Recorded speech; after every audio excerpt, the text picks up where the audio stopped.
Hello again, everyone.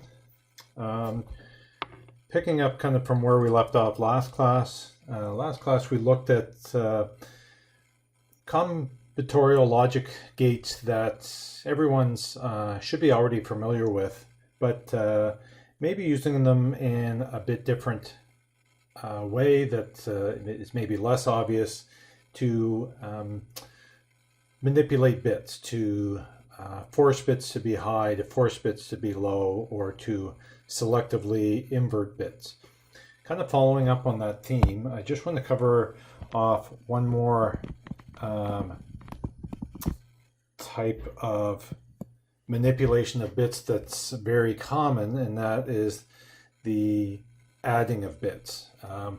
We do that with a combination of several logic gates to perform an adding operation in what's known as, what we're going to see here shortly, as a half adder or a full adder. So what we, if thinking about it from a single bit perspective, what we want to be able to do is to take bits and add them together as seen here in this diagram, right? So we may already be aware of how to do add bits, at least algebraically. How do you implement that in hardware? Okay, so the solution for adding just a series of 2 bits, like in the example here, is a device known as a half adder.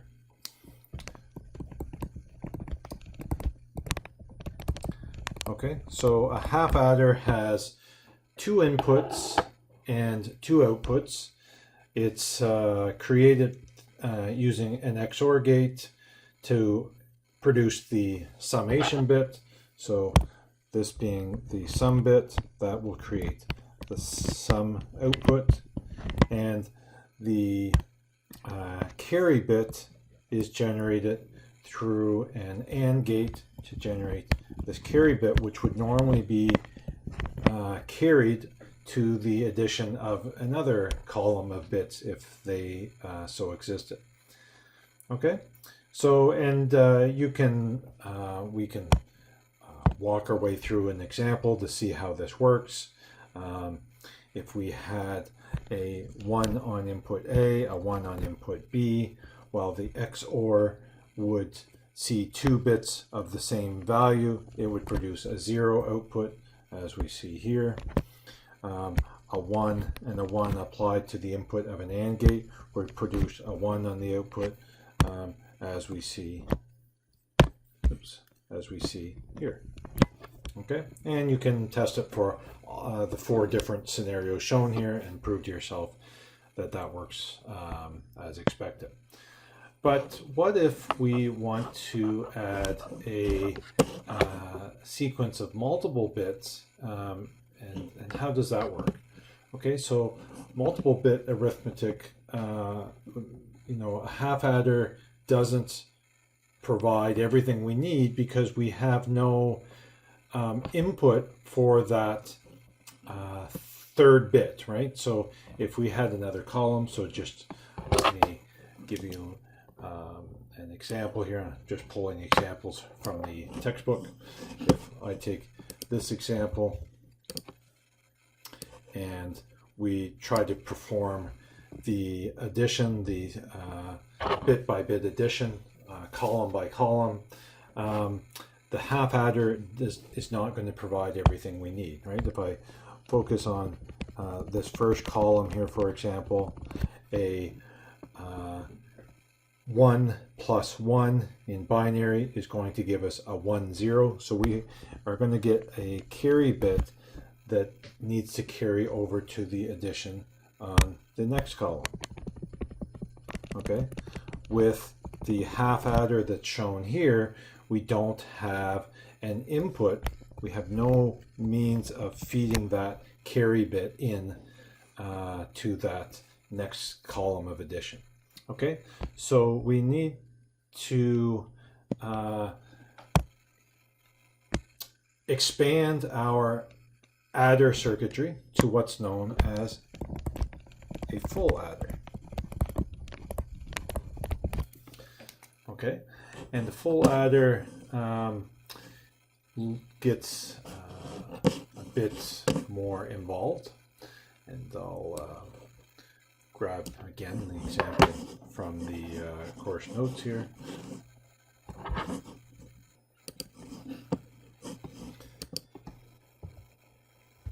Okay, so if we look at this circuit, now we have that third input that allows that carry in bit, the carry in from the previous single bit addition that we saw up here above.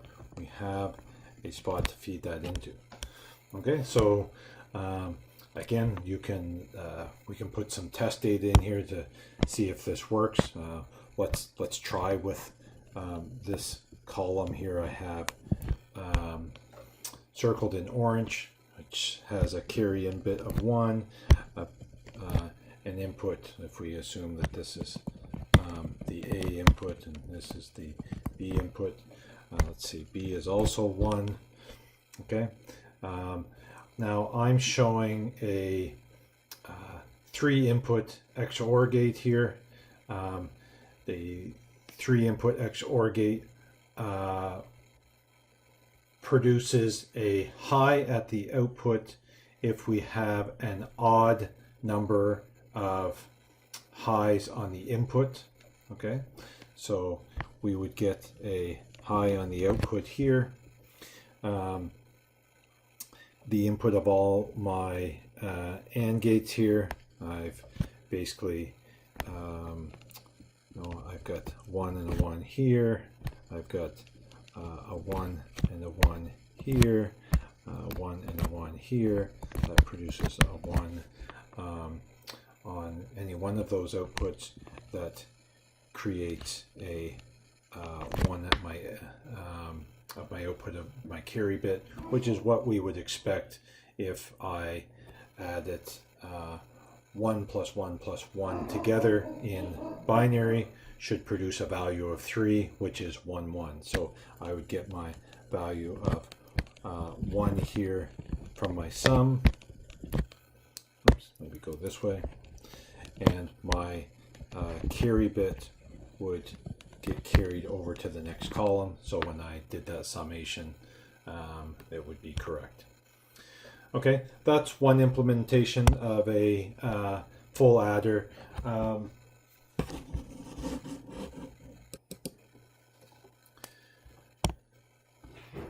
If you wanted to see, so maybe it's not obvious to you how that 3 input XOR gate works in this case. Well, I can show you an example of a half adder that uses only 2 input XOR gates.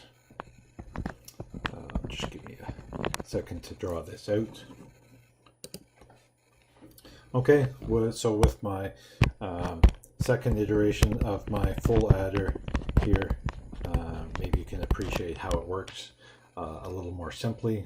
If I use the same example, that same column that I am highlighting in green here, where I apply a value of 1, 1, and 1, A and B are a 1, the carry in from the previous column is a 1.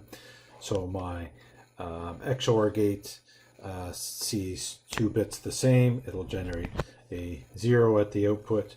My AND gate sees a 1 and a 1, so it's going to generate a 1 at the output. At this stage, this 1 appears at the input of this XOR gate. That 0 and the 1 generates this XOR gate, I guess, sees 2 different bits on the input, so that generates a 1 at the output. And here, I have a 0 at this input, a 1 at this input, but I also have a 1 fed through to this OR gate from here, so I am going to get a 1 out of this input, or out of this output, and my carry bit. So just like in the this implementation where I get a 1 and a 1 out by adding a 1, 1 and a 1 on the input, so a value of 3, 1, 1, as is expected. Okay, so really the only change here really is that we've used 2 XOR gates to make replace this 3 input XOR gate here.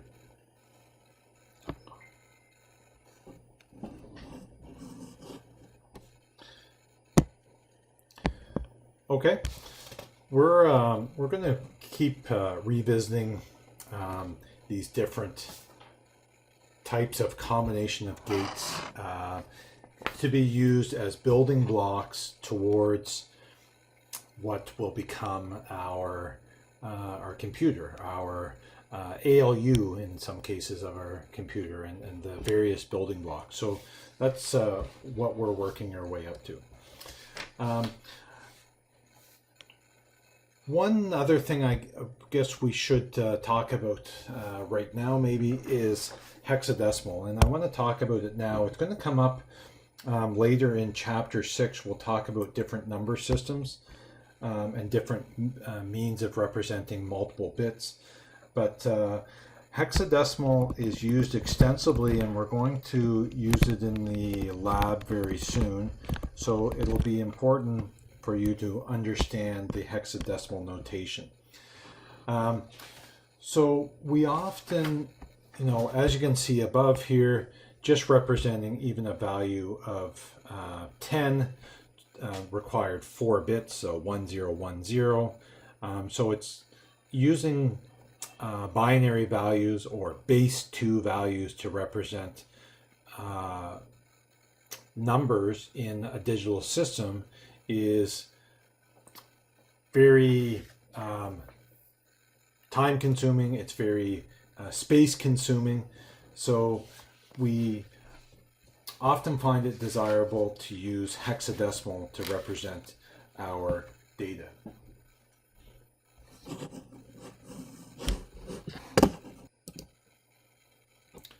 Okay, so if we look at an example of, or really a table of how to represent binary values in hex, it's relatively straightforward. This table is pulled right out of the textbook, page 10. Again, we'll come back and revisit the various number systems in chapter 6 and converting back and forth between them. But representing values in binary values in hex is very straightforward, right? It's just a matter of taking any binary value. So I can pick a value that in binary. So this is what we would refer to as a binary value, or maybe a base 2 value. Right? We're used to dealing with base 10 numbers, 0 to 9 as base 10, and instead representing in what's known as base 16, right? Because hexadecimal can take on one of 16 values. So for now, let's just stick with using the table to convert back and forth. Maybe I would tend to just remember this table is probably the most efficient way, and we see, okay, a value of 1011. This is equal to a value of b in base 16. Okay. When we're writing values in hexadecimal, if we were writing this out in our notes, we could put a subscript 16. That's not something that's easily done in your code when you're writing code, text-based code.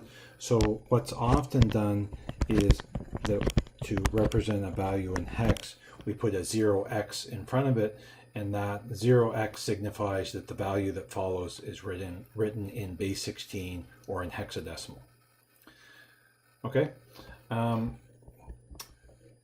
Again, if you want to get into a little bit more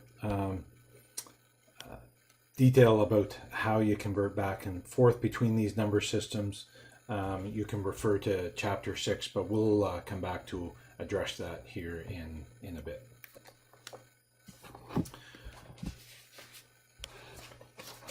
But what I want to move on to today is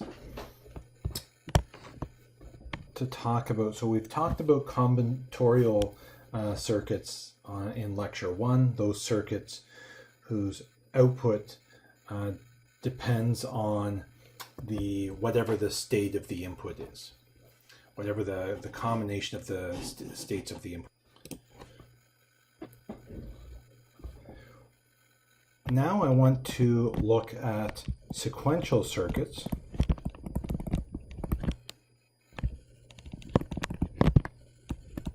Sequential logic circuits, and look at how they differ. So the major difference in terms of defining what a sequential circuit is that the output of a sequential circuit depends on a sequence of inputs.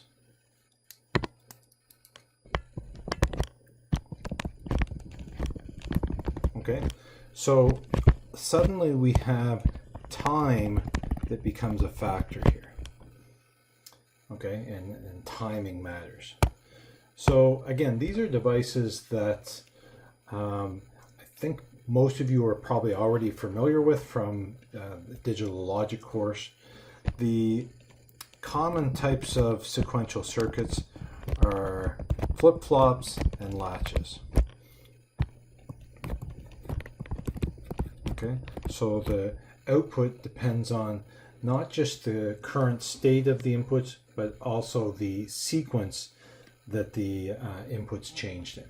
Okay, so some examples of flip-flops, we have set, reset flip-flops,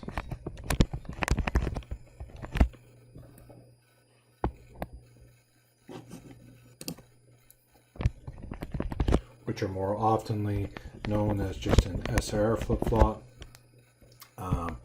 There's T flip-flops or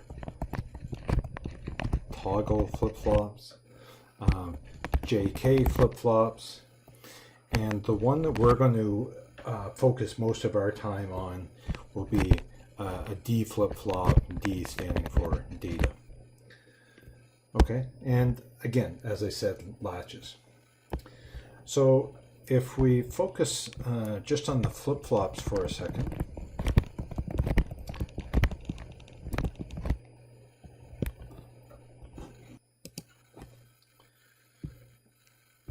and let's start by looking at,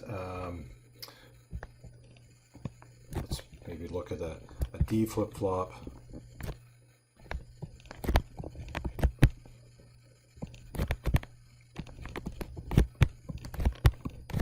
Which is typically represented in a system or through a diagram like this, where we have inputs and outputs, and this specific input here that's shown with this triangular shaped symbol is generally thought of as a clock signal. Doesn't necessarily have to be a clock, but we think of it as a clock signal because this input is what's known as an edge sensitive input.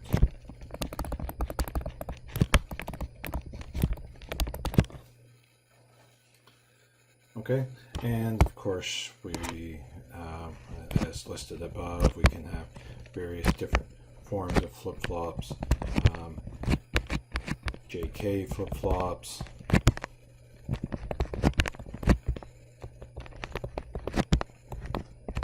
or SR flip-flops, reset flip-flops.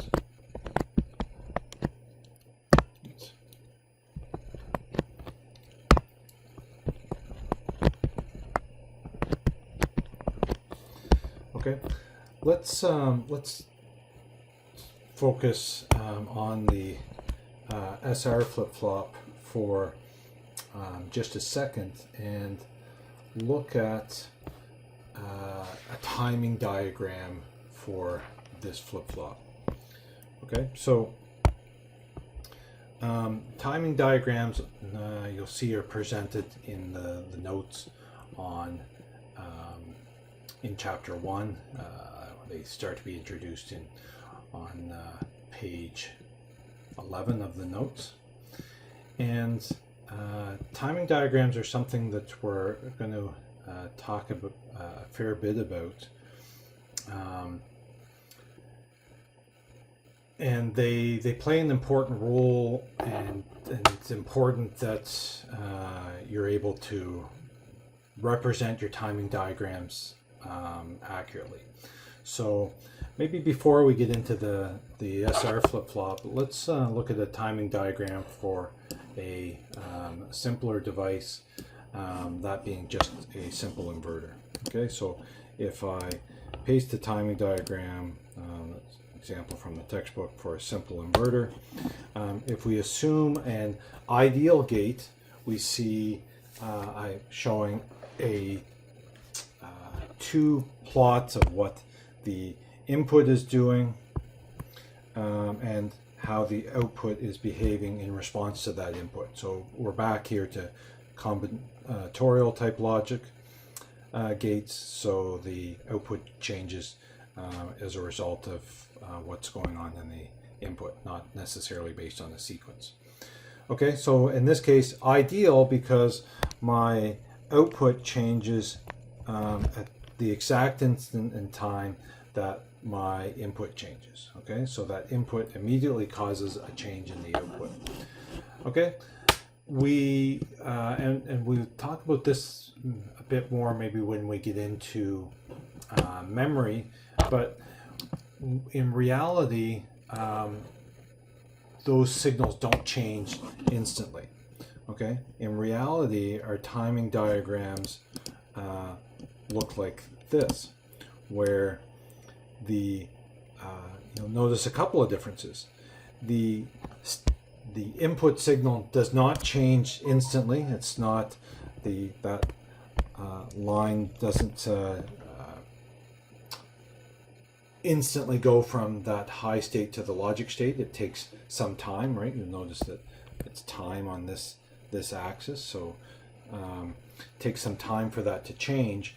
But more importantly, we note that there's a delay, and here we've got labeled as T1, from when the output changes in response to the input.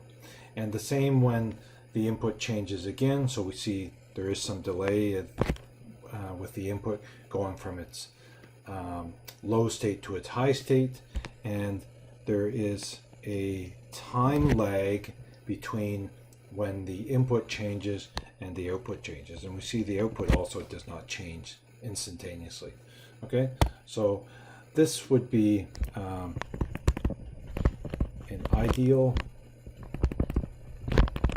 timing diagram, and often we will show ideal timing diagrams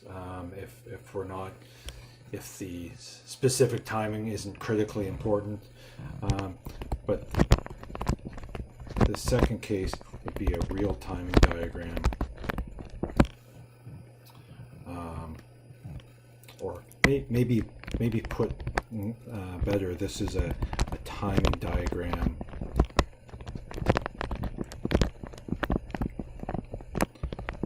for a real gate, in this case a inverter.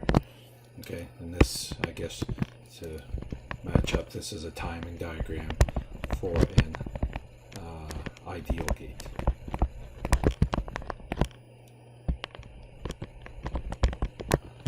Okay, so ideal, and this is the reality of a real gate. Okay, the other thing that is often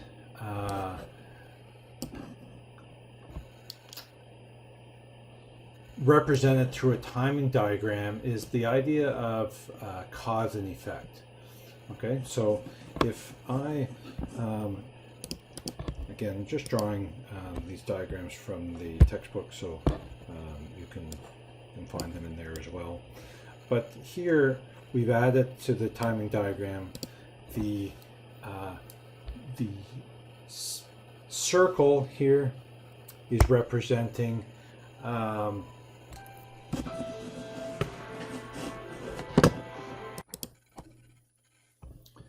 so here the timing diagram is showing the cause and effect by showing the bubble being the cause and that arrow pointing to the effect that results from, in this case, change input A causes the output at B to be affected and of course change state. This timing diagram here again is shown for an ideal gate, but with the addition of the cause and effect integrated in. Now, if we return back to our SR flip-flop that we showed here earlier, let's just bring this down to the bottom and let's look at the timing diagram for this specific gate. Okay, so an SR flip-flop, the set signal, so let me just start by showing some input signals. So let's assume I have a set signal, this representing 1, this representing 0 and 1. So if I assume it stays 0 for some period of time, maybe it goes to 1 for some period of time, back to 0, and so on. And maybe we have a signal that looks something like this on the set input.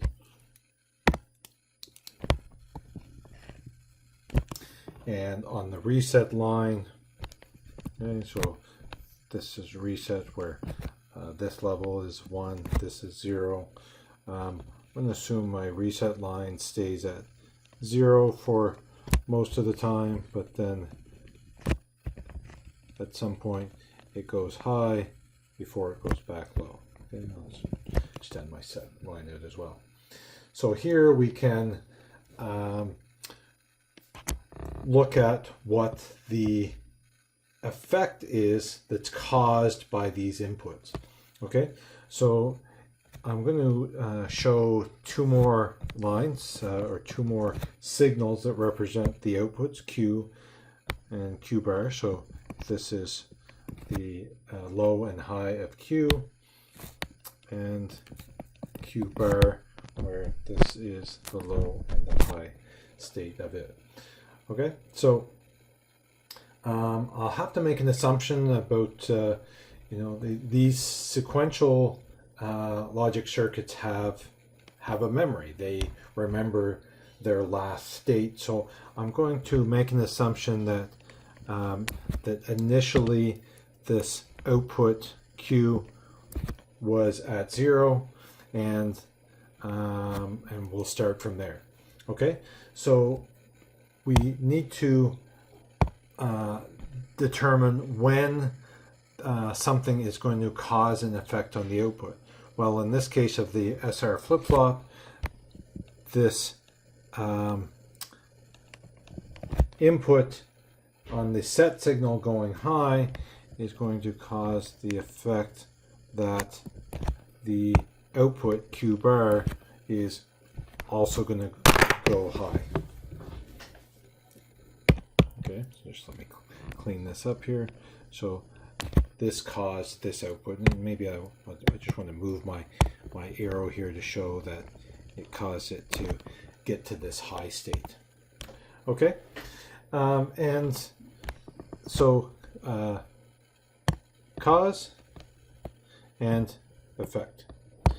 Okay, and we have the set signal goes high again here, But once the SR flip-flop is set, it's going to stay set. The output's going to stay high until we get a sequence on the input that causes the output to change, the output to be affected. In this case, it's going to stay high until the reset signal occurs. Okay, so now we have a reset. So when that reset signal goes high, that's going to cause my output Q to go low. Okay, and it's going to stay low until it gets set again. Okay, so here we have essentially a set signal, and here we have a reset signal. In terms of developing the timing diagram for the Q bar output, that's always easy. Once we have Q bar is just the inverse of that. Okay, so when Q was low, Q bar will be high. When Q is high, Q bar will be low, and so on.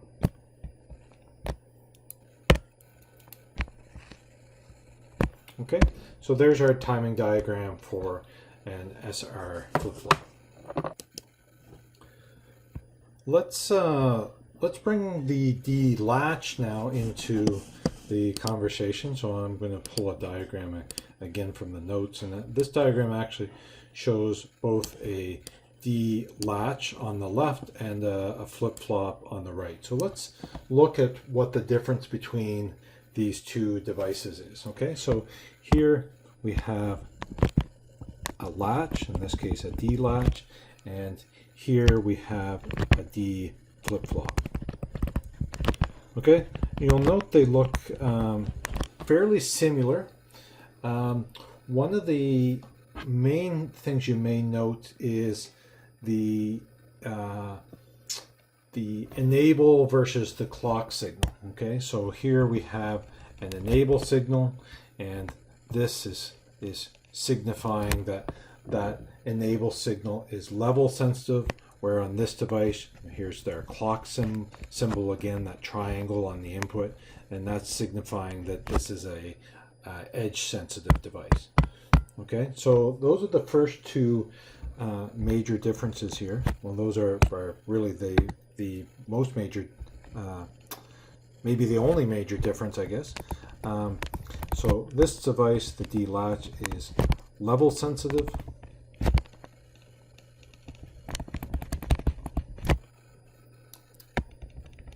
Oops.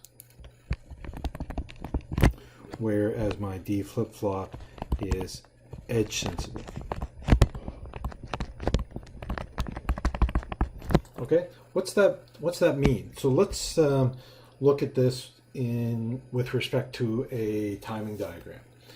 Okay, so I'm going to let's divide this down the middle here, and let's show a timing diagram for each. So if for the D latch, if I have a signal on the input, and let's assume my D input is fluctuating back and forth between high and a low state a few times.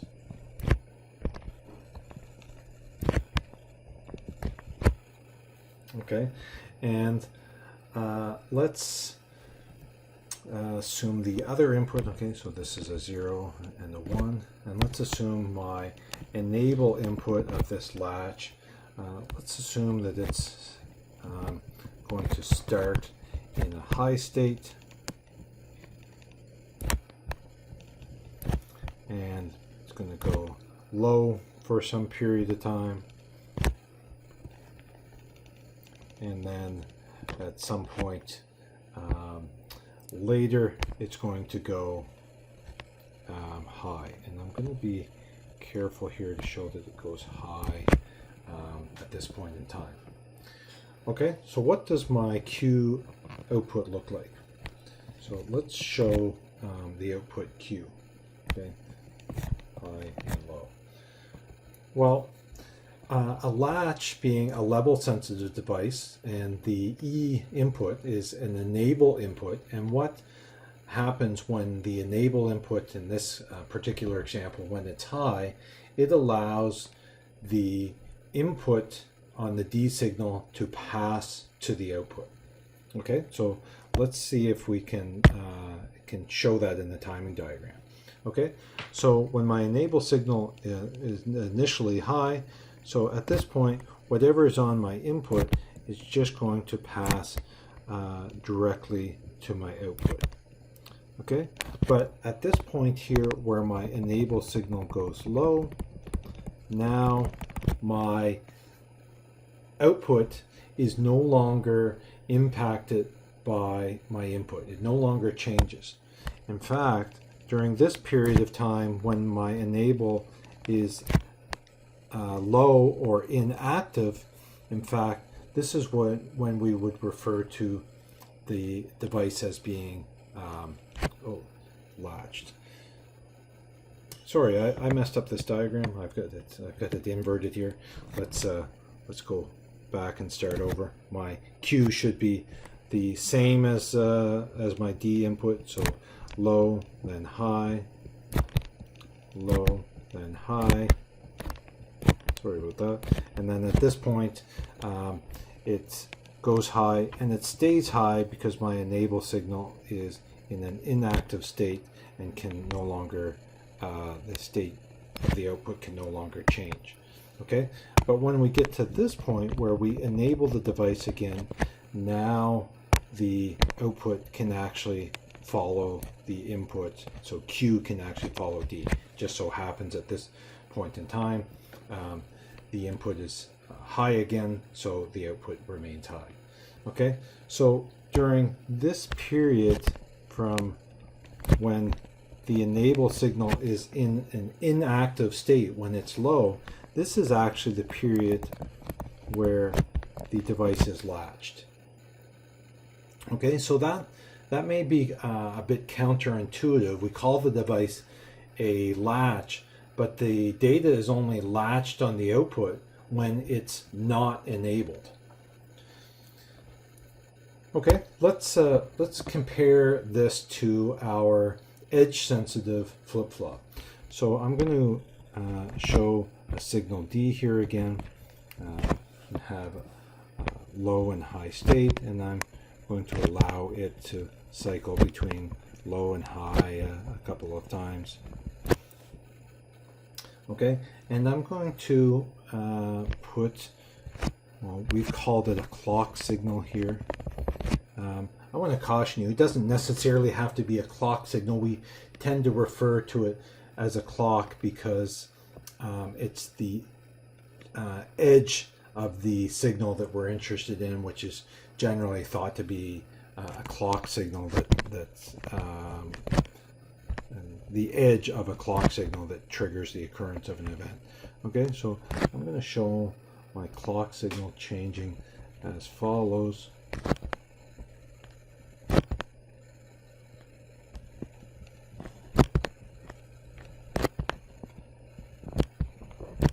Okay, so here again, the clock signal, it's edge sensitive, so it's the edges of the clock that we're interested in. And if you look at the diagram here, you can see that arrow on the edge specifically is indicating that we're interested in the rising edge. So it's only when the edge goes from a low state to a high state that it triggers a the D flip-flop to react to the input. Okay, so if I now see what the impact on my Q output is, so if I show the output Q, let me move this down here and give me a little bit more room this time. So Q is going to, I'm going to assume that Q started out as a low here, and again, Q can only change state on these clock edges. So unlike my latch, the output can change the whole time that the enable signal is high. Here, the output can only change when the rising edge occurs in this specific case. So at this first rising edge, my input is in a high state, so my output is going to follow that and go to a high state. And it's going to stay in that state until the next rising clock edge occurs. At this next rising clock edge, we see that the input is in a low state here, so my output is going to go to a low state. Then my output cannot change again until I get another rising clock edge. So I have a rising edge that occurs here, and it just so happens in this case at that the point where my rising edge, actually let's be a little bit more specific here, it's only at that very specific point right here is my D input is low, so in fact my Q output is going to stay low. Okay, so very different behavior. Okay, so in my edge sensitive flip-flop, Q changes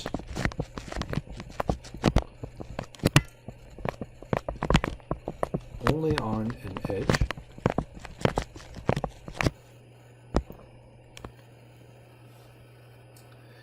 And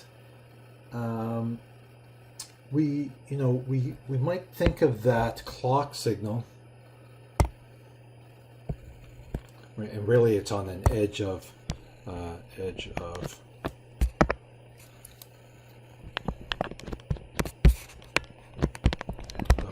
clock signal. Okay, and we might think of that clock signal therefore as like a store button. At that instant in time, we store whatever is on the input of the flip-flop, whatever's on that D input. Whatever's on that D input, that at that rising clock edge, that gets sent out to my output. Okay. Now, you'll note that in this diagram, I only focused on the rising clock edges, right? Well, that is because this specific D flip-flop is a rising edge triggered device. Okay, so if we have a clock input that looks like this on the flip-flop, I'll just show just the clock signal. This corresponds to a rising edge triggered device.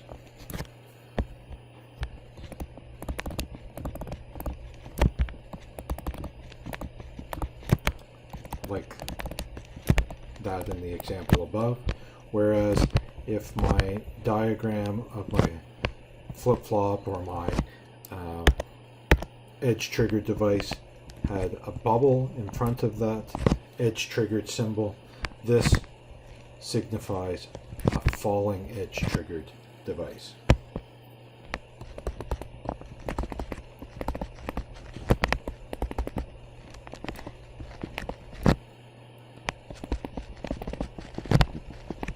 Okay, so a falling edge triggered device, let's say triggered here, would only cause the output to change when a falling edge occurs.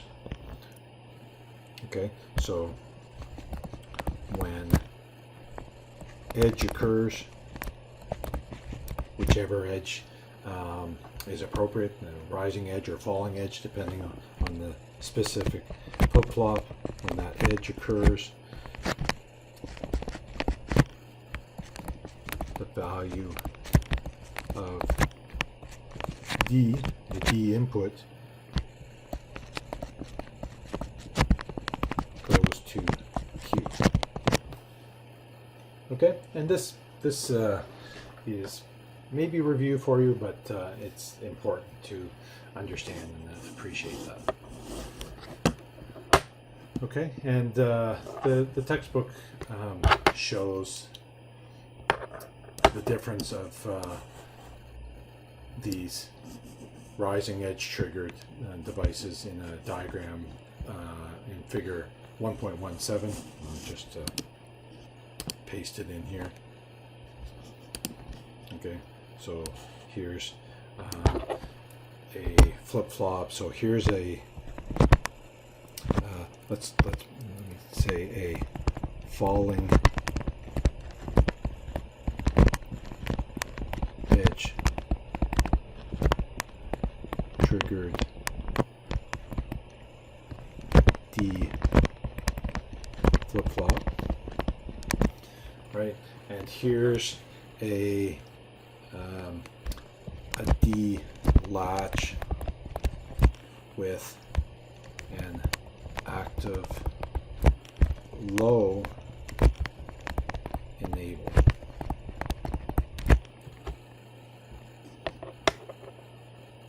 Okay, so that we can recognize that, focusing on the D latch here for a second, we can recognize that it's an active low state both through the bubble and by the name of that signal.